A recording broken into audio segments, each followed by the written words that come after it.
بسم اللہ الرحمن الرحیم۔ بیان کیا جاتا ہے کہ ایک بادشاہ کشتی میں بیٹھ کر دریا کی سیر کر رہا تھا۔ کچھ درباری اور چند غلام بھی ساتھ تھے۔ ان میں ایک غلام ایسا تھا جو پہلے کبھی کشتی میں نہ بیٹھا تھا، اس لیے وہ خوف زدہ تھا اور ڈوب جانے کے خوف سے رو رہا تھا۔ بادشاہ کو اس کا اس طرح رونا اور خوف زدہ ہونا بہت ناگوار گزر رہا تھا، لیکن غلام پر منع کرنے اور ڈانٹنے ڈپٹنے کا بالکل اثر نہ ہوتا تھا۔ کشتی میں ایک جہاں دیدہ اور دانا شخص بھی سوار تھا۔ اس نے غلام کی یہ حالت دیکھی تو بادشاہ سے کہا کہ اگر حضور اجازت دیں تو یہ خادم اس خوف زدہ غلام کا ڈر دور کر دیں۔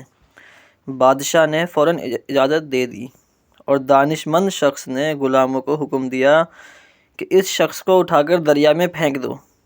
غلاموں نے حکم کی تعمیل کی اور رونے والے غلام کو اٹھا کر دریا کے اندر پھینک دیا۔ جب وہ 3-4 غوطے کھا چکا تو دانا شخص نے غلاموں سے کہا کہ اب اسے دریا سے نکال کر کشتی میں سوار کر لو۔ چنانچہ غلاموں نے اس کے سر کے بال پکڑے اور کشتی میں گھسیٹ لیا، اور وہ غلام جو ذرا دیر پہلے ڈوب جانے کے خوف سے بری طرح رو رہا تھا، بالکل خاموش اور پرسکون ہو کر ایک طرف بیٹھ گیا۔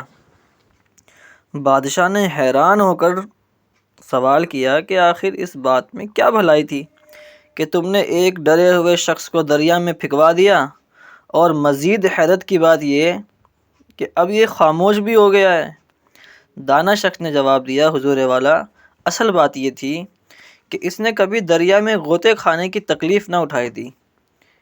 اس طرح اس کے دل میں اس آرام کی کوئی قدر نہ تھی جو اسے کشتی کے اندر حاصل تھا۔ اب ان دونوں کی حقیقت اس پر روشن ہو گئی اور خاموش ہو گیا۔ جس نے دیکھی نہ ہو کوئی تکلیف قدر اور آرام کی، وہ کیا جانے۔ نعمتوں سے بھرا ہوا جس کا پیٹ، وہ روٹی کی کب غذا مانے۔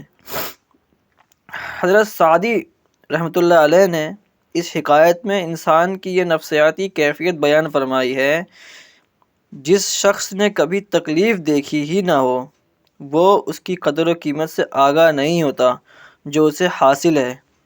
اس کے علاوہ ایسا شخص جسارت اور قوت برداشت سے بھی محروم ہوتا ہے۔